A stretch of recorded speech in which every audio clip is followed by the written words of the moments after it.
Hi everybody, this is Coach Allison. Got your week 32 Defy aging workout to go through with you.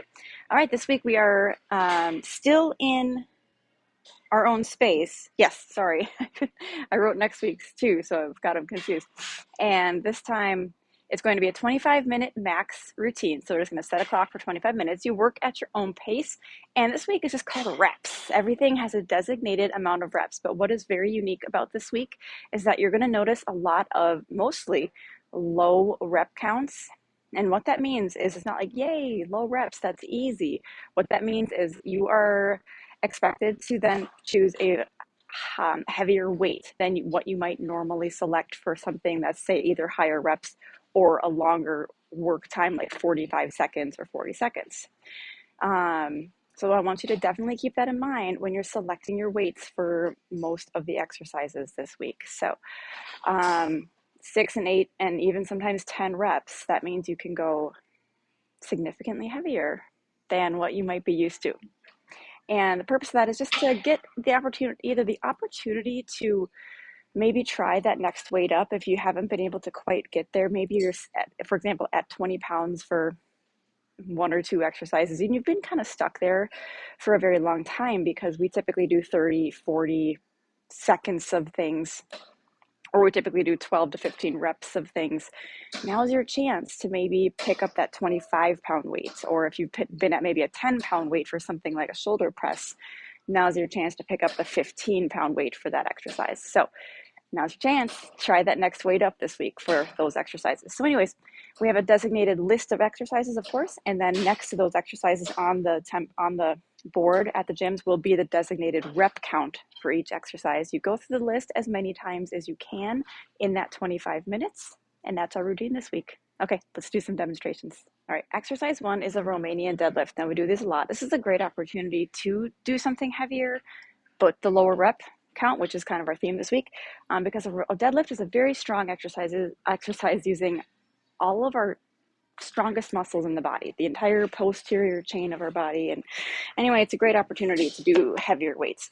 I have in the template for our coaches the option to do kettlebells, one kettlebell, 2 dumbbells, or even a barbell. If someone's feeling more advanced, they've been doing these with us for a very long time, and you'd like your coach to show you how to do a barbell, since the coach doesn't have to keep their eye on intervals this week, they can work with you on kind of training you how to work with a barbell if you are up for it. So that's an option for anybody this week as well.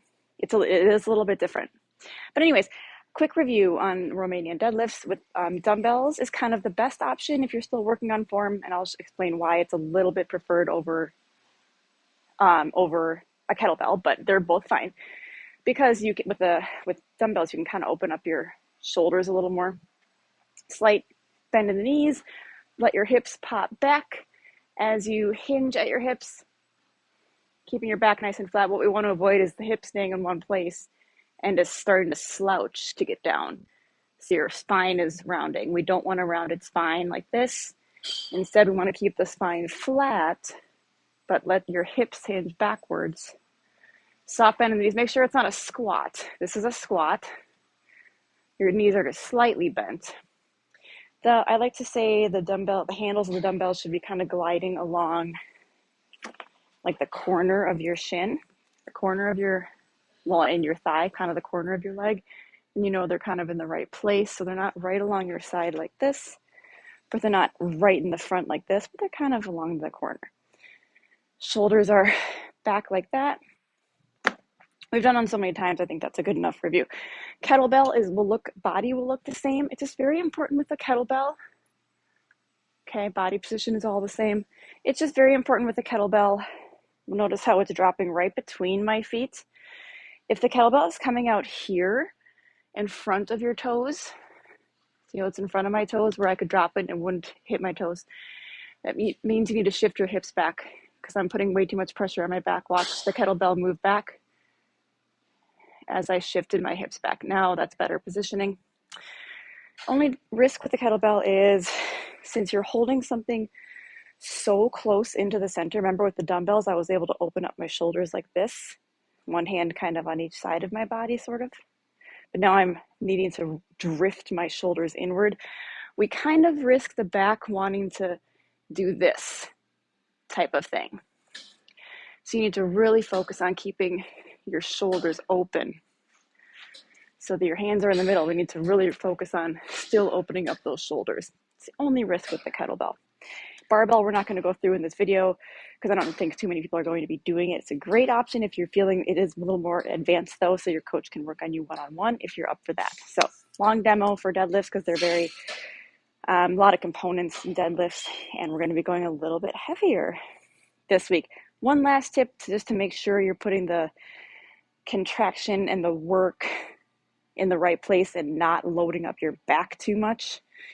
It's just make sure you really have your body weight in your heels. So when you're at the bottom of your deadlift, you should be able to like dance your toes like this. You don't have to do that, but you should be able to. So test out wiggling your toes when you're in the bottom of your deadlift. If you're unable to do that, that means that you're not shifting your weight back in your heels enough. So shift your body weight back in your heels, make sure you can wiggle your toes, and then you're good to go. Okay, exercise 2. After that long demonstration with the deadlift, this one will be very short and sweet. I'm not even going to show you because everyone knows it. Push-ups. This one is also, I don't think I said for deadlifts, but it was only 6 reps. Push-ups is also 6 reps. You can do them on your toes, you can do them on your knees, and you can do them on an incline or even a wall. So this is another great opportunity to take them to the next advanced level, whatever that might be. So if you are working on push-ups typically on your knees, now is a chance to try them on your toes. If you're working on them on the wall, now is a chance to kind of bring it to a bench.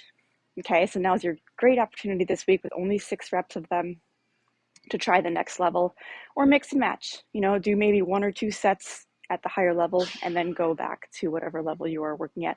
6 reps each time you come around to them, so let's work on a little more challenging level of push-ups this week. The next exercise is Superman. So now we're going to jump up to a higher rep count, 15 for Superman. Okay. Not everything is low reps this week, just most of the things. I think most of us know Superman. You're lying on your stomach.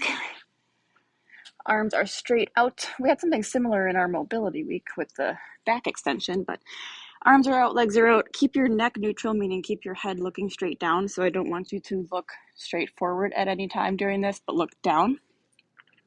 Lift your legs, lift your torso.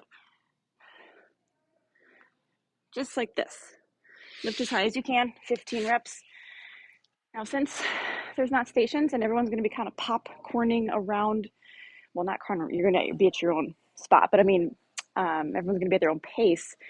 I think a great alternative for this will be the lower back, for anyone unable to get to the floor, lower back extension machine. There is only, I believe, 1 at each gym, but I think it'll work because if 2 or 3 people need it, they can just wait and use it as it's open. I'll show you what that machine is in just a second. So this is the back extension machine. Every gym has one, I believe. They all look a little different, but the same general idea. So I'm not going to show you how to mess with the settings or anything in this demo video. Your coach can help you with all that, but this is a great alternative to Superman because you don't have to get out of the floor, but it's the same concept because you are working against gravity to get that lift, working that lower, mid and lower back. So real quick tutorial on that. So I think that'll be a great alternative to Superman with this week's type of structure where we're not rotating around, so no one will have only 30 seconds to run over to it and then run back. So great alternative this week for Superman. All right, next exercise is overhead presses. We're not reinventing the wheel this week with fancy exercises. We're sticking to a lot of basic compound movements. Just FYI, that's why it's been deadlifts, push-ups, now presses. So might not seem too fancy in that respect. So this rep count is 8, going a little bit more than the first 2 exercises, but standard overhead presses, palms forward, both arms going at the same time. This is your chance to, again, go maybe a little heavier than you can do for our longer 30 or 40 second sets. Okay, 8's kind of it's still low, it's still considered a low rep count. A little more than 6, but it's not the same as 12 to 15. So yeah, there we go.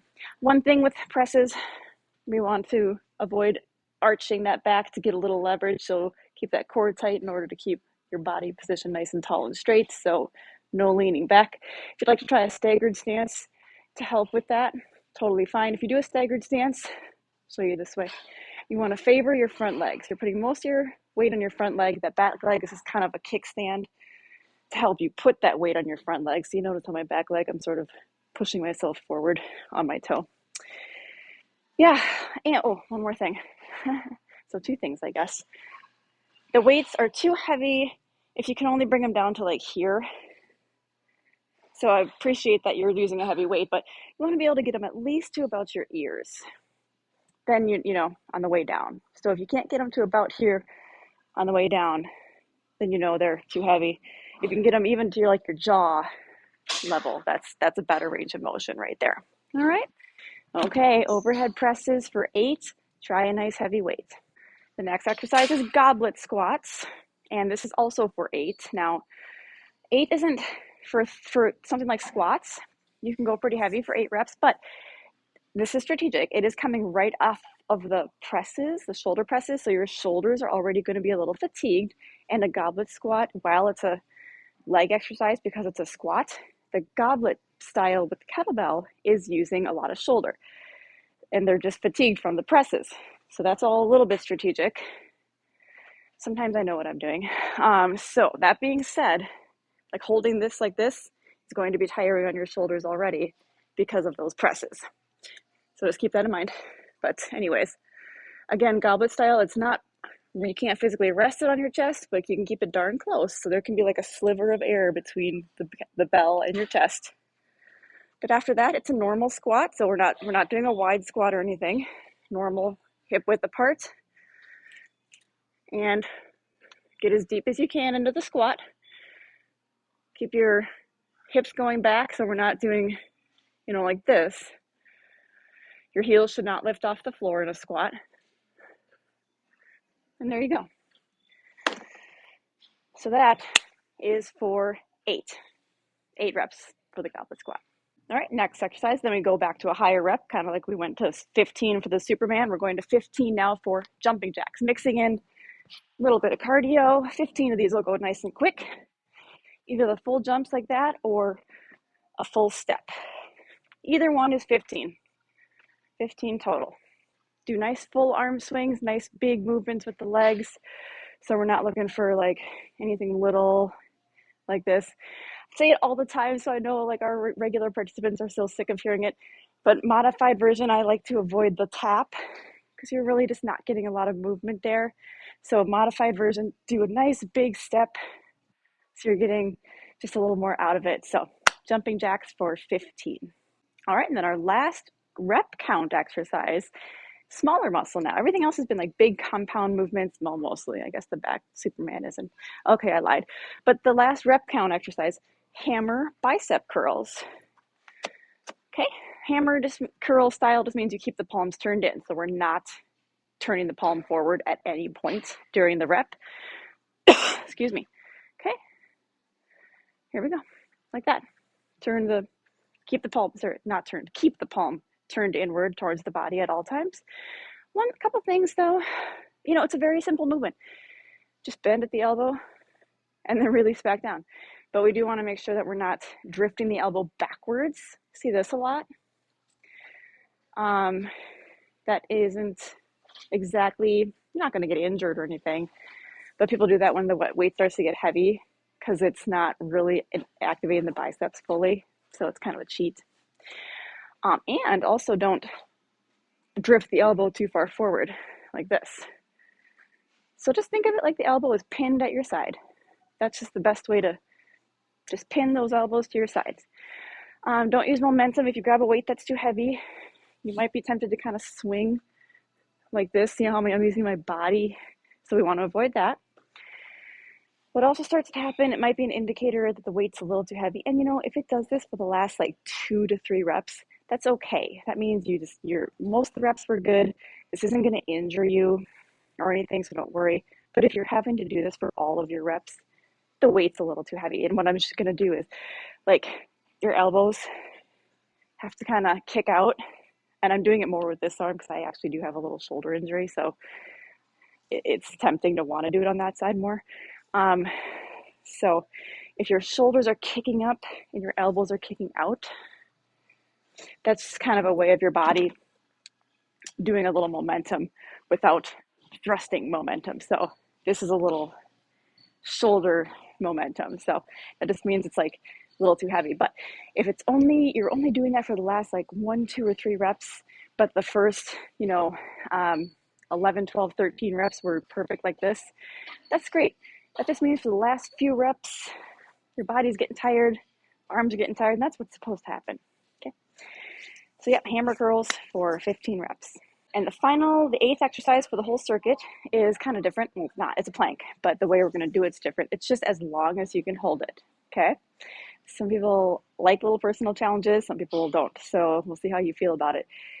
You can time it, you cannot. Hold it as long as you want. Just close your eyes, grit your teeth, breathe though, and get through it. Or you can be somewhere near one of our clocks or interval timers, and you can time it if you'd like to set a time for yourself. Everyone's different. I don't care. Just hold it as long as you can. I'm talking just a regular elbow plank. And of course, you can put the knees down and do a knee version. Absolutely. Either option though, make sure the butt isn't up like this. And if you're doing toes, the butt isn't up like this. And you can use an incline. You all know that. So whatever version you're doing, as long as you can hold it, and that's going to be the final exercise for each round you get through for this routine. Team builder this week is going to be a big team, builder. Working as a team, battle rope. Everyone's going to work together, one person at a time, and we're just going to see how long it takes everyone to get through 20 of these double arm slams. So cheer each other on, one person at a time, obviously, right? 1, 2, 3, 4, 5, 6, 7, and so on. Up to 20 reps, drop it down, next person goes, boom. Okay, we're just going to see how long it takes everyone to do that. Form though, you saw what I did there, soft bend in the knees, hips way back. That's just a nice athletic stance, where an athletic stance just means someone could come and kind of give me a shove and it would be really hard to make me lose my footing. Okay, that's a nice athletic stance, and arms are nice and strong and sturdy doing those slams. So every person does 20 reps of that, and boom, that's our team builder. All right, that's week 32. I hope everyone enjoyed this different spin on some reps. I think we're all used to very little bit lighter weights, higher reps, which typically is great. This is a great change. I hope you all tried at least one new heavier weight than you're used to. Let's build up a little more strength this week, and we'll see you back next week.